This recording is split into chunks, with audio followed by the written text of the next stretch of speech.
பொம்மை அப்படின்ற படம் அந்த தலைப்புக்கு ஏற்ற மாதிரி பல்வேறு செய்திகளை வந்து நம்மக்கிட்ட கடத்திக்கிட்டே இருக்குது.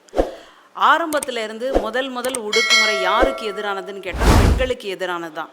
எனக்கு என்ன ஒரு பெரிய வருத்தம்னா, இன்றைக்கி வந்து நான் இதில் கூட விண்வெளியில் கூட கால் பதிச்சிட்டேன் அப்படின்னு பெண்கள் வந்து சிறப்படைகிறாங்க, மகிழ்ச்சி அடைகிறாங்க. ஆனாலும் இன்னைக்கு வரைக்கும் பாலியல் சார்ந்த குற்றங்கள், பெண்களுக்கு எதிரான வன்கொடுமைகள் முடிஞ்சதா அப்படின்னு கேட்டால் இல்லை.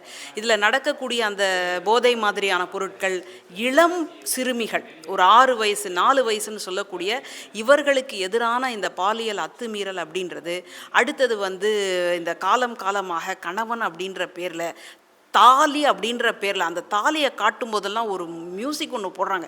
எனக்கு அப்படியே ஓங்கி அறையலாமான்னு இருக்குது.